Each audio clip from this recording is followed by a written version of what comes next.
जय हिंद साथियों। आप लोगों को इस वीडियो में पश्चिम साइड के जो ऊंची चोटियां उसके बारे में बताने वाला हूं। और जो व्यक्ति पीसीएस यूपीएससी की तैयारी कर रहे हैं उनके लिए तो ये वीडियो बहुत ही कारीगर है। तो आप लोग अच्छे से देखना और अच्छे से समझना। जितना मैं बता रहा हूँ उतना अगर आप समझ जाते हो तो अच्छे से इनसे आने वाले प्रश्नों को बना पाओगे। तो चलो शुरू करते हैं। देखो, यहाँ पे एक जगह है गुजरात में जिसे हम गिर कहते हैं। ठीक है, यहाँ पे पहाड़ी का नाम और है, जैसे कि मांडवी पहाड़ी है।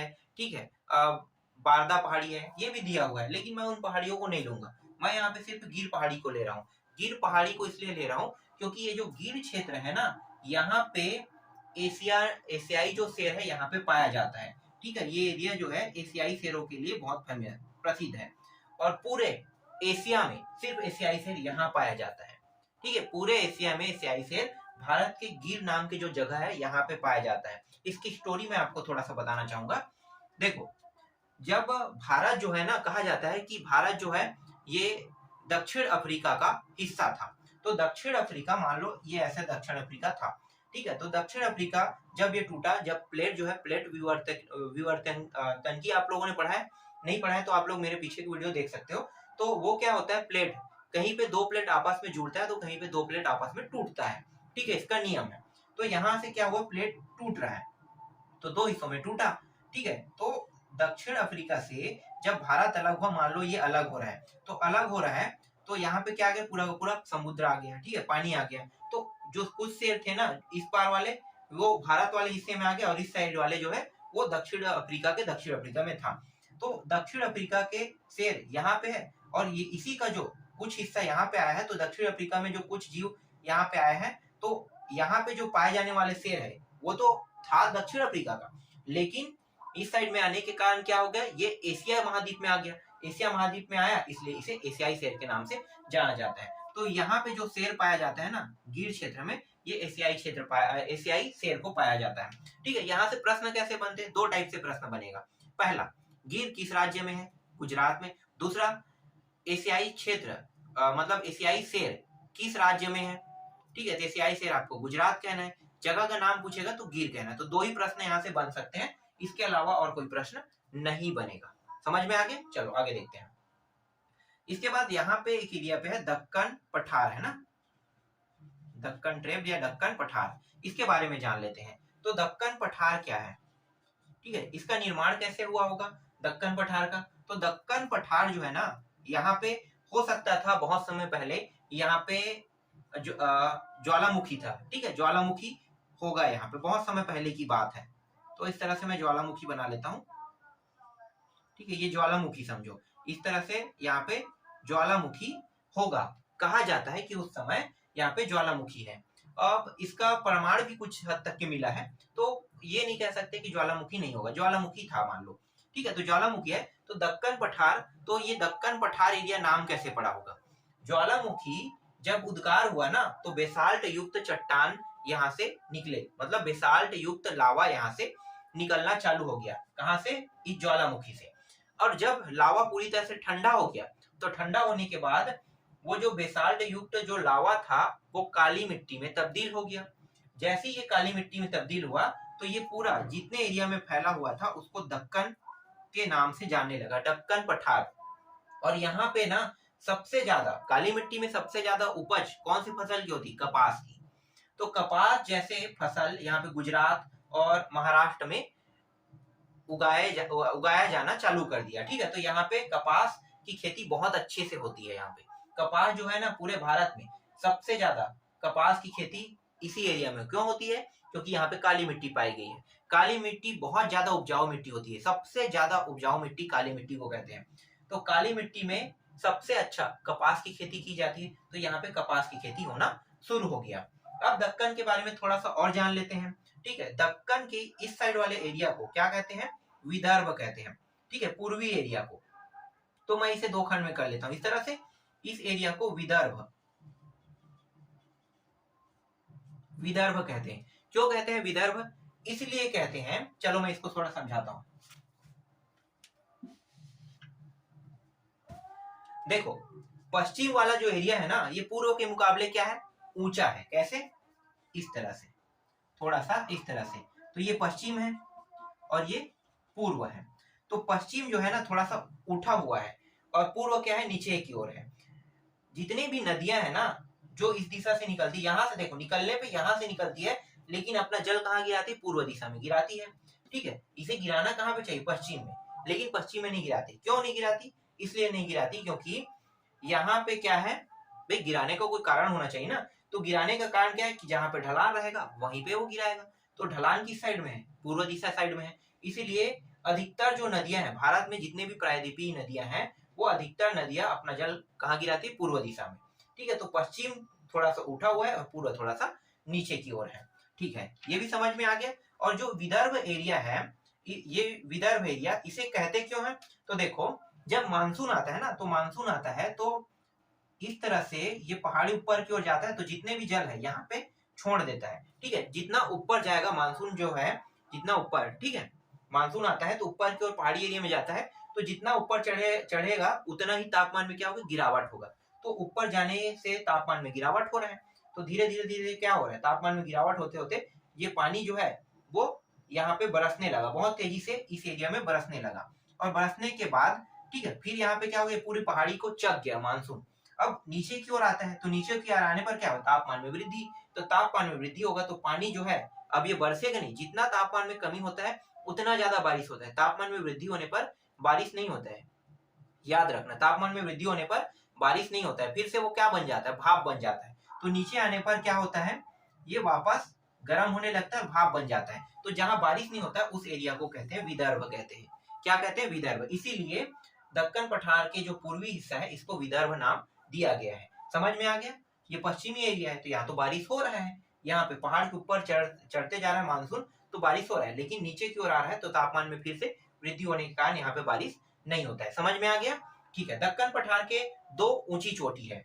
दक्कन पठार की सबसे ऊंची चोटी का नाम है कालसूबाई। ठीक है, इसकी ऊंची चोटी है, दक्कन पठार की सबसे ऊंची चोटी कालसूबाई है। और दूसरी है चोटी है, ये उसकी ऊंची चोटी, ऐसा नहीं कि ये सबसे ऊंची चोटी, ये सबसे ऊंची चोटी है कालसूबाई। अगर पूछा जाता है आपसे प्रश्न में कि दक्कन पठार की सबसे ऊंची चोटी का नाम बताइए, तो उत्तर क्या बोलोगे, कालसूबाई बोलोगे। याद रहेगा।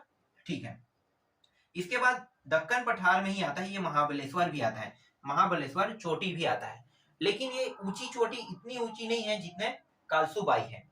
तो इसका यहाँ पे ये चोटी देने का कारण क्या है, तो इसे देने का कारण एक है कि ये जो महाबलेश्वर चोटी है ना, इससे कृष्णा नदी का उद्गम हुआ है। कौन सा नदी, कृष्णा, कृष्णा नदी इसी चोटी से निकला है, इसलिए ये इंपॉर्टेंट है। पूछ देगा कि कृष्णा नदी का उद्गम किस चोटी से हुआ है, तो आपको क्या बताना है, महाबलेश्वर चोटी से हुआ है। याद रहेगा।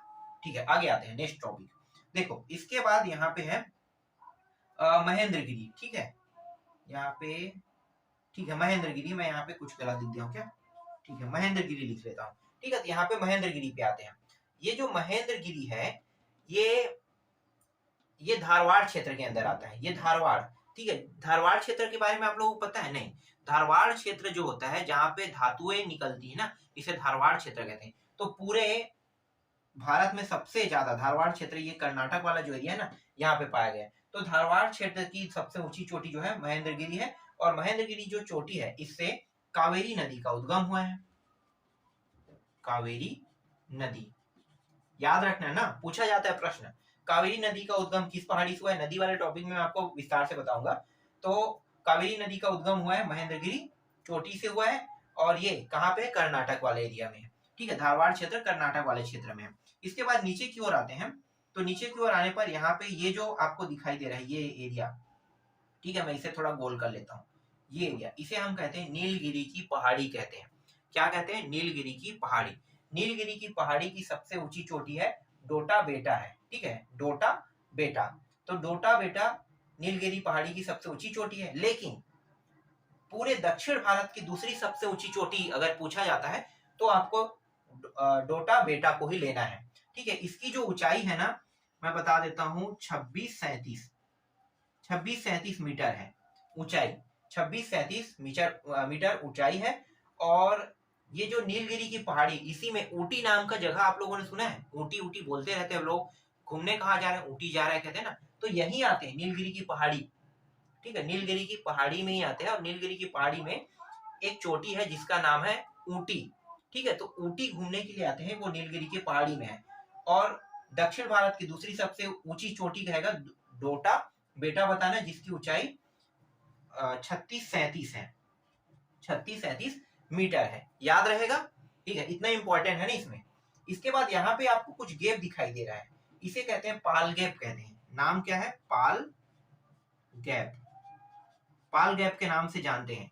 ये ना पाल गैप जो है ये अलग करता है, ठीक है, नीलगिरी की पहाड़ी को और कार्डामम पहाड़ी को अलग करता है। ये पहाड़ी जो है ये कार्डामम पहाड़ी है, ठीक है, ये नीलगिरी की पहाड़ी है। नीलगिरी की पहाड़ी की सबसे ऊंची चोटी डोटा बेटा है। ये दक्षिण भारत की दूसरी सबसे ऊंची चोटी भी कहते हैं इसे। इसी नीलगिरी की पहाड़ी में ऊटी नाम का जगह भी है। याद रहेगा, ठीक है। आगे देखो, यहाँ पे जस्ट नीलगिरी पहाड़ी और कार्डामम पहाड़ी, कार्डामम पहाड़ी और नीलगिरी की पहाड़ी के बीच के गैप को पाल गैप कहते हैं, ठीक है, पाल गैप कहते हैं। पाल गैप जो है ना, ये नीलगिरी की पहाड़ी और कार्डामम पहाड़ी दोनों पहाड़ी को अलग करता है, ठीक है। चलो आगे देखो। इसके बाद यहाँ पे देखो, ये आगे की ओर जा रहा है, ये ऊपर की ओर, नीचे की ओर। इन तीनों पहाड़ियों का अलग अलग नाम है। नीचे वाले जो ये पहाड़ी है इसको इलायची बोलते हैं, इलायची पहाड़ी, ठीक है। ऊपर की ओर जो पहाड़ी आपको दिखाई दे यहाँ पे, इसको अन्ना मलाई बोलते हैं, ठीक है, अन्ना मलाई।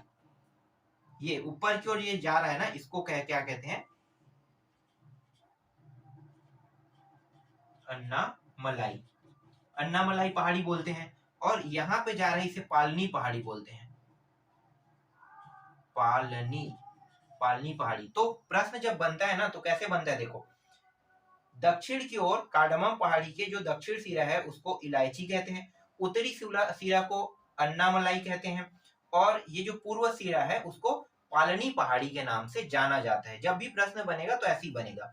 अन्नामलाई जो पहाड़ी है, इसमें दक्षिण भारत की सबसे ऊंची चोटी, नहीं अन्नामलाई कहा था, हाँ ठीक है ठीक है, अनाई मुदी, ठीक है, अनाई मुदी अन्नामलाई पहाड़ी में ही है, ठीक है। यहाँ पे इसे यहाँ पे रख दो, ये वाला एरिया है ना, यहाँ पे पाया गया है, ठीक है। थोड़ा सा यहाँ पे किरकिरा हो गया है, देखो देखने में साफ नहीं दिखाई दे, लेकिन आप अच्छे से समझोगे तो अच्छा सा आप समझ पाओगे। फिलहाल मेरे पास पेन नहीं है, तो मैं दूसरे कलर का जब पेन लेकर आऊंगा तो तब मैं आपको इसे और अच्छे से दिखा सकूंगा, ठीक है। तो अभी थोड़ा सा इस तरह से समझ लो, बाद में मैं आपको और अच्छे से बताऊंगा इसको। तो अलग अलग कलर का पेन रहेगा तो अच्छे से बताते हुए बनेगा, ठीक है। तो यहाँ पे ना, ये जो थोड़ा सा मिटाता हूँ, साफ साफ देखते हैं ना, साफ साफ ज्यादा अच्छा रहेगा। ये पूरा मिटा देते हैं, खत्म करो इसको, साफ साफ ज्यादा अच्छा लगता है, ठीक है। यहाँ पे भारत को ऐसे कर लेते हैं, इस तरह से ये हो गया, ठीक है। यहाँ पे गैप था, मैं आधा बना लेता हूँ यहाँ पे कुछ इस तरह से, ठीक है। ये नीलगिरी था, यहाँ पे इस वाले हिस्से को क्या कहते हैं? अन्नामलाई, अन्नामलाई पहाड़ी कहते हैं ना। नीचे वाले को इलायची, इलायची पहाड़ी, इसको पालनी पहाड़ी, इसको पालनी पहाड़ी कहेंगे, ठीक है। तो यहाँ पे ना अन्नामलाई पहाड़ी में सबसे ऊंची चोटी, दक्षिण भारत की सबसे ऊंची चोटी, जिसका नाम है अनाई मुड़ी या अनाई मुदी भी बोलते हैं, ठीक है, मुदी लिख देता हूं, अनाई मुदी। और इसकी ऊंचाई जो है वो 2696 मीटर है। तो सबसे ऊंची चोटी 2696 दक्षिण भारत की अन्नामलाई पहाड़ी में है, अनाई मुदी नाम के जगह पे। समझ में आ गया, ठीक है।